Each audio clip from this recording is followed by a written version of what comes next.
50 Cent exposes Remy Ma's private photos after wild bedroom scandal.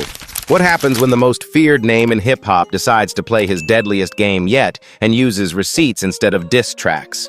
When your dirty laundry becomes the world's main event and the audience isn't just fans, it's the FBI. It started with a blurry photo, a diamond anklet, a Yankees cap, no clothes, no caption, just chaos. In an instant, 50 Cent detonated a social media bomb that made every headline look tame. The woman in the picture, allegedly none other than Remy Ma, the same Remy Ma who had once declared undying love and loyalty to her husband Papoose. The same woman he had waited 6 years for while she served time behind bars. The same woman he honored like a queen, now suddenly queen of controversy. This wasn't a rumor whispered in back rooms. It was war in high definition. Screenshots, voicemails, air-dropped photos, even wire transfers and burner accounts. 50 didn't leave breadcrumbs. He left fire trails. Papoose didn't cry.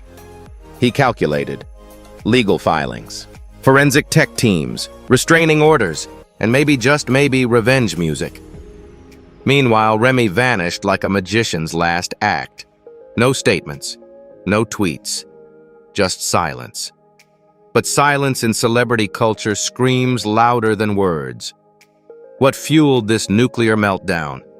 Was it a forbidden night in Dubai? A flirtation turned fatal attraction? Or something more strategic? A publicity stunt disguised as scandal? Because nothing in 50 Cent's world is accidental. This is the man who bought out Ja Rule's concert front rows just to leave them empty. The man who challenged Floyd Mayweather to read on live TV. When he moves, it's never without a bigger play in motion. And now all fingers are pointing at one twisted possibility that this wasn't just heartbreak, it was media chess. As TikTok detectives dissect Remy's birth chart and Reddit explodes with timelines, one truth remains: this isn't just celebrity gossip. This is betrayal weaponized. And someone, or maybe everyone, is about to lose. So, was Remy Ma caught red-handed or just caught in the crossfire of one of 50's most vicious games yet? Is Papoose the last loyal man in hip-hop, or just the latest pawn? The answers are deeper than a headline. And this right here, this is just the beginning. Stick around because the truth behind the Remy Ma 50 Cent and Papoose triangle goes far beyond leaked photos and someone's about to get burned. Before the headlines, before the burner accounts and voice notes, before the betrayal and the heartbreak, there was just Remy. Born Reminisce Mackey on May 30th, 1980, in the Castle Hill projects of the Bronx, her life began in the unforgiving shadows of poverty, addiction, and systemic neglect. With a drug-addicted mother and the weight of raising her younger siblings resting on her teenage shoulders, Remy Ma didn't get to dream, she had to survive. Her way out. Her pen. Rhyming became therapy. Bars were her battle cries.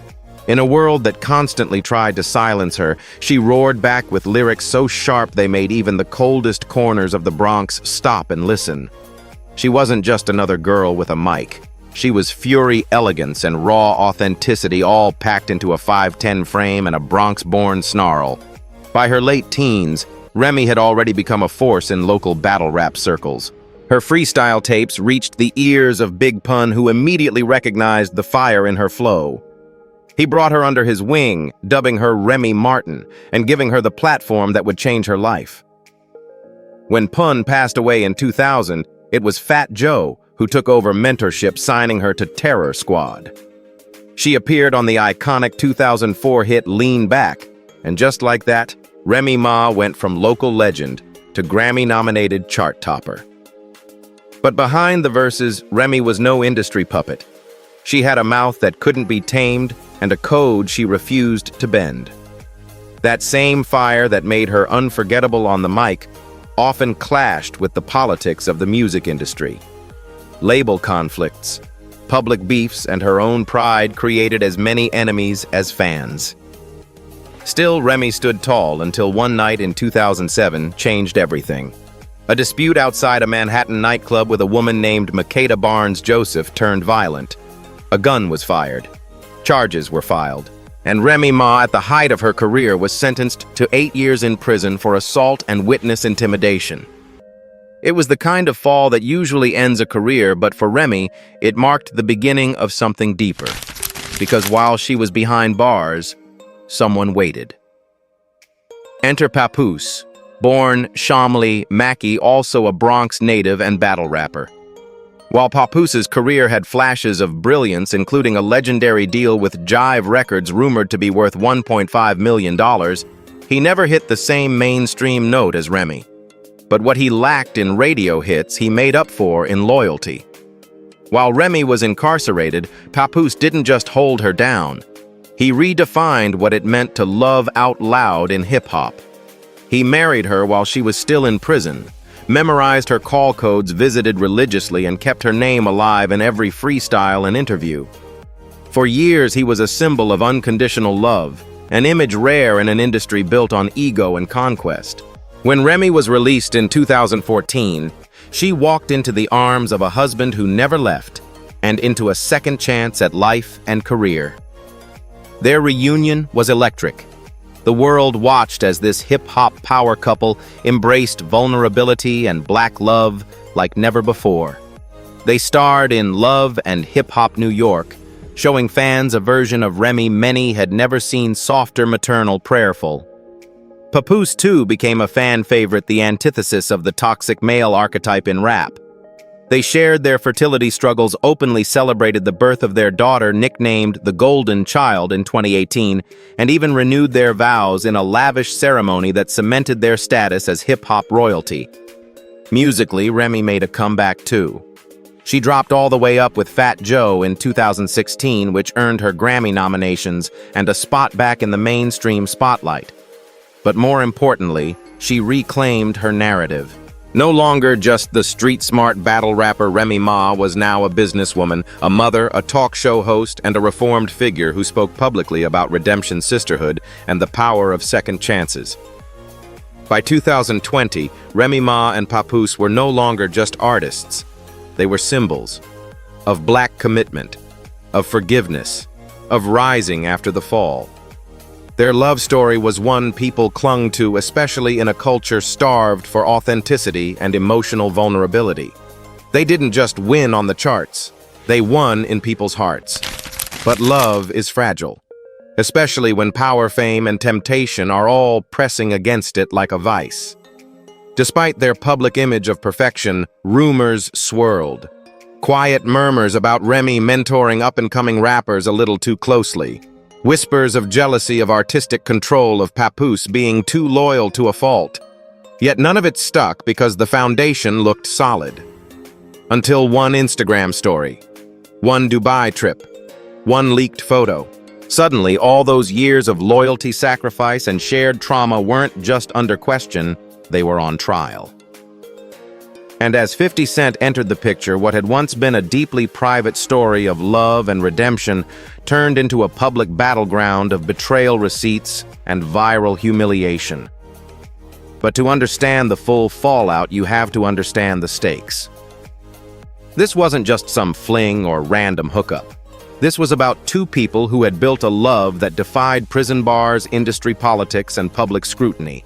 This was about the man who wrote letters to judges, waited patiently for freedom, and tattooed her name on his heart, now faced with the possibility that the loyalty he made a brand of was met with disloyalty behind closed doors. And it was about a woman who had remade herself in the public eye, only to risk it all in a whisper. A text. A photo. A moan caught on voicemail. What happened between Remy Ma and 50 Cent may never be fully understood by the public. Was it love, lust, revenge? A moment of weakness? Or something more calculated? What is clear is this. Every scandal begins with a backstory, and this one began in the Bronx, where survival was king, love was earned, and reputations were everything.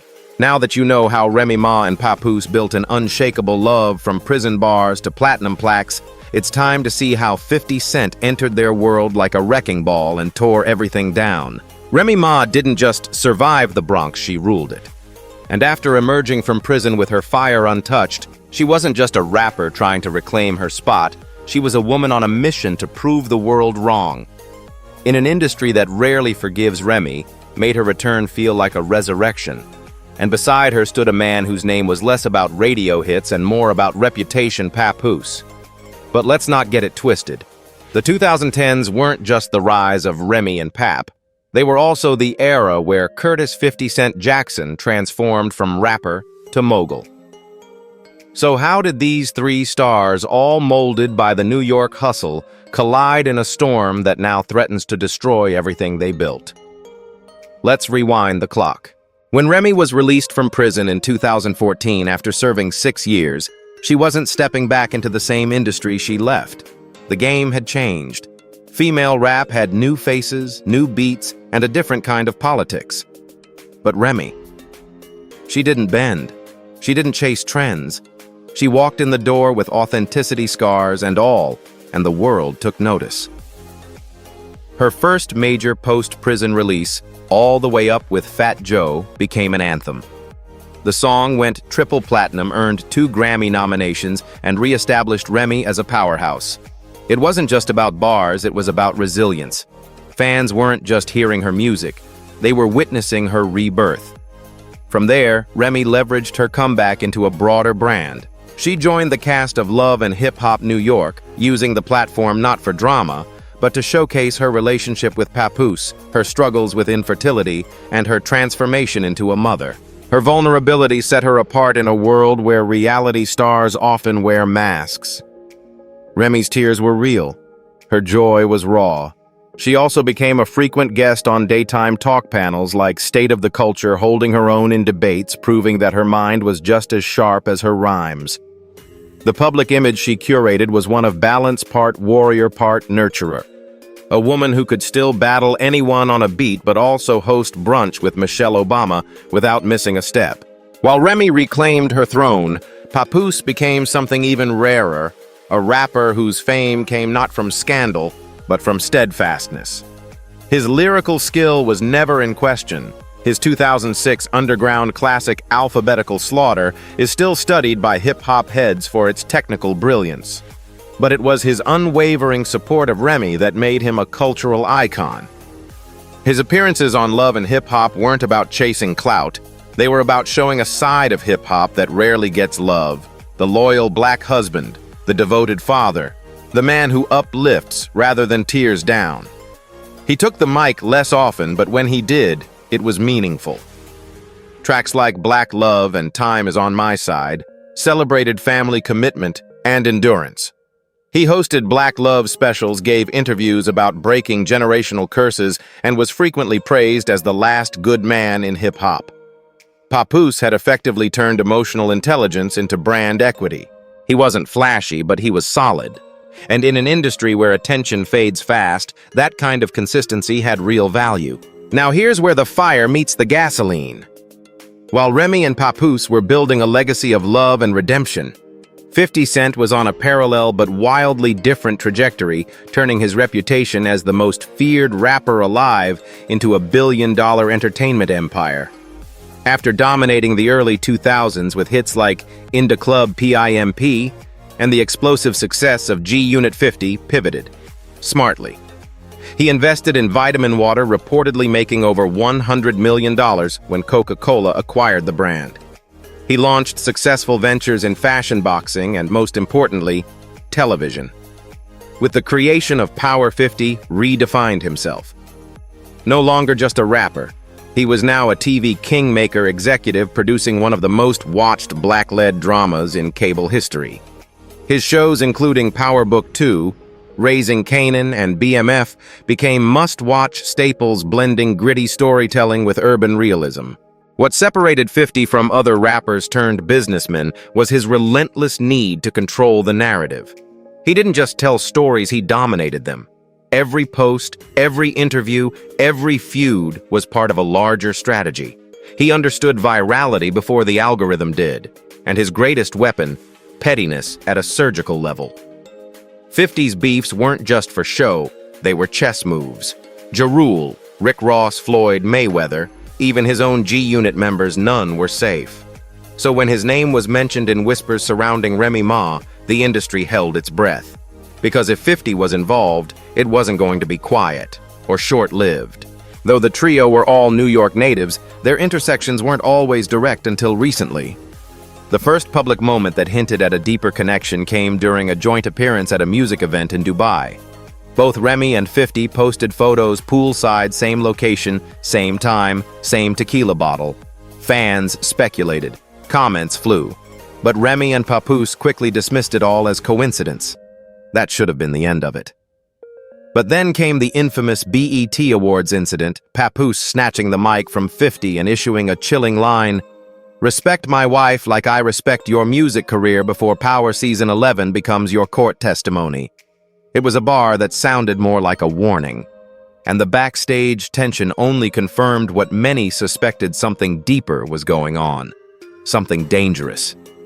Then came the burner accounts, the blurry photos, the wire transfers, and the whispers turned into a full-blown inferno. For years, fans had put Remy and Papoose on a pedestal. They were the Black Bonnie and Clyde, the blueprint for resilience and love. But the scandal that erupted involving 50 Cent cracked that image like glass. The same fans who cheered Remy's return now dissected her leaked messages. The same people who praised Papooses' loyalty now pitied him.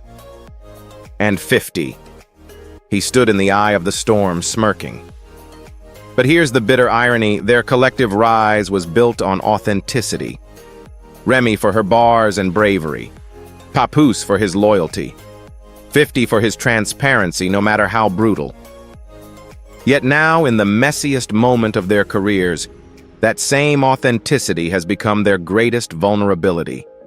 Because the internet doesn't forget, and it doesn't forgive. Remy's comeback now comes with an asterisk. Papooses' loyalty now looks like naivety, and 50's pettiness now weaponized to maximum effect. This isn't just a fall from grace. It's a public unraveling of some of hip-hop's most carefully constructed legacies. Now that you've seen how Remy Papoose and 50 Cent climbed their way to the top of the culture, get ready. Because in the next chapter, everything they built, it starts to crumble. Secrets spill, relationships crack, and the truth. It cuts deeper than a diss track. Everything about Remy Ma and Papoose screamed loyalty until it didn't. What began as whispers in comment sections and blurry speculation in fan forums quickly erupted into the kind of scandal that scorches reputations and leaves nothing untouched. But what if this wasn't just a scandal? What if it was a trap? And what if Remy didn't fall into it, but walked straight in? The truth about what went wrong between Remy and Papoose doesn't start with a photo. It starts with silence.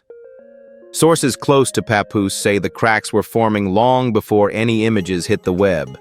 Quiet moments, changed routines, late nights explained away too easily. She wasn't just distracted, she was distant. And the man who had memorized her inmate number, who'd once carried her through prison and parole, began to suspect the unthinkable. But Pap didn't react with rage, he responded with precision. Unbeknownst to Remy, he began collecting digital evidence. He hired a forensic data specialist, the same one reportedly involved in recovering encrypted messages in the Tory Lanez case. Devices were synced.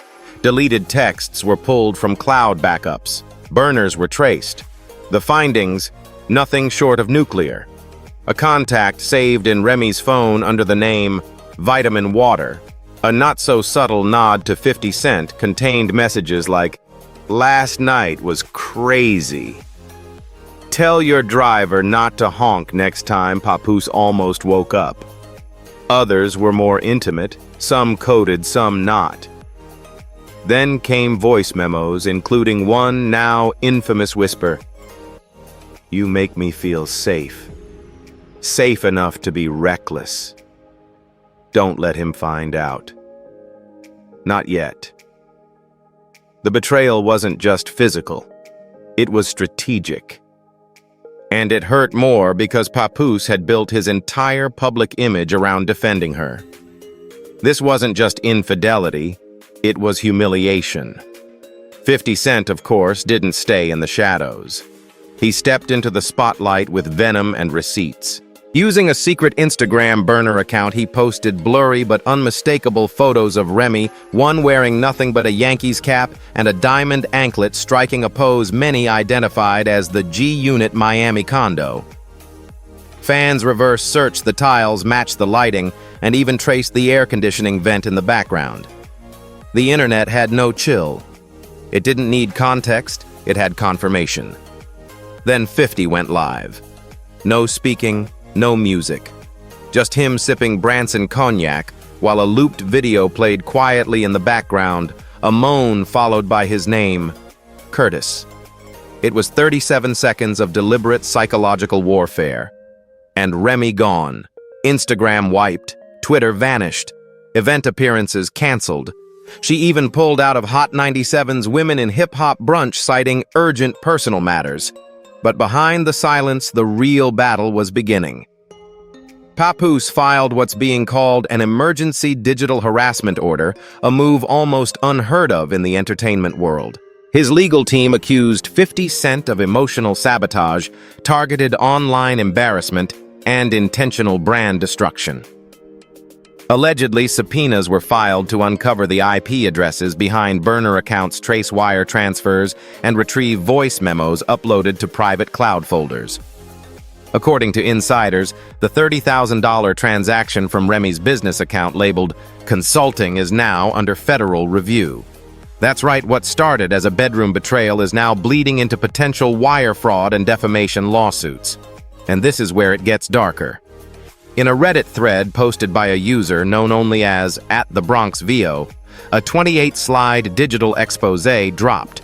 Screenshots of private chats where Remy allegedly called Papoose, too obsessed with loyalty, like it's a damn love language, FaceTime captures of 50 in bedrooms that matched Remy's last Instagram stories, and most chilling of all, a gif of 50, nodding to one of Remy's old freestyles with the text, "When your girl raps about street codes but forgets her vows." The memes went viral, the damage immediate. TikTok detectives began syncing timestamps, analyzing audio waves, even breaking down facial shadows to confirm who was in what bed at what time. YouTubers did side-by-side comparisons of rugs, lighting fixtures, even cereal boxes. The internet had turned into a crime lab. And then Fat Joe broke his silence. In an Instagram live, he looked dead into the camera and said, "I love Remy, but loyalty ain't hopscotch for the block to play with." The statement hit hard. It was vague but pointed. Joe had mentored Remy, defended her, and helped her rise again. His disappointment wasn't shouted. It was worn in his eyes. Even Cardi B chimed in, tweeting, then deleting, "Y'all act like loyalty and marriage are the same thing in this biz. They not. It's about hiding scandals better." But for Remy, there was no hiding anymore. The illusion had shattered. The tragedy of this scandal isn't just that a couple broke up. It's that an entire culture lost one of its most believable love stories. Pap and Remy weren't just goals, they were hope. That you could love through prison. That black men could be soft and strong. That black women could be forgiven, rebuilt, and still reign. But now that narrative is fractured. And what about 50? True to form, he didn't retreat. He doubled down.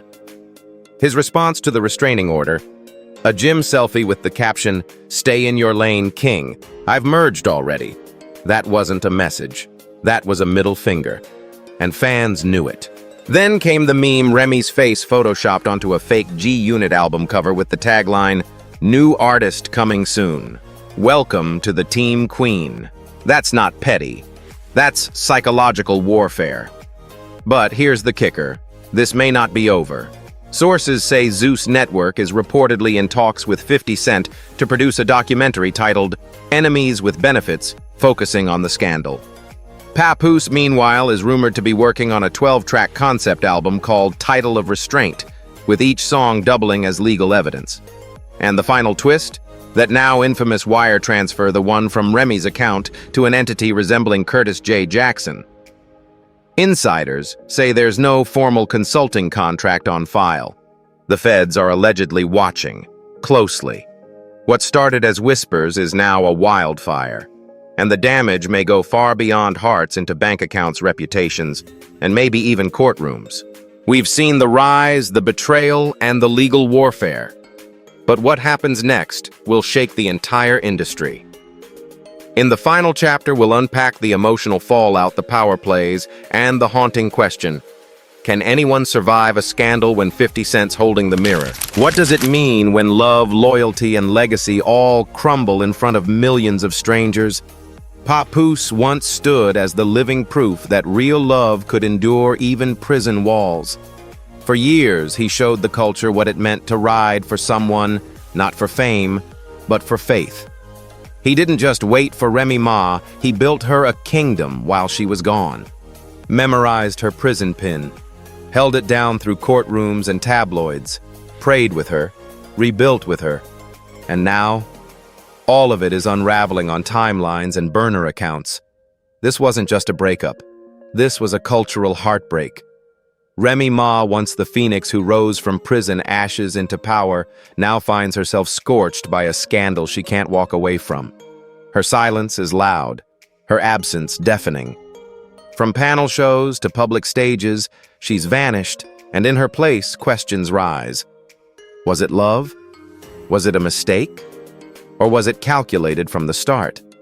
And then there's 50 Cent Curtis Jackson. Cold, ruthless, brilliant. He didn't need a track to win this war. He used silence, screenshots, whispers in the dark.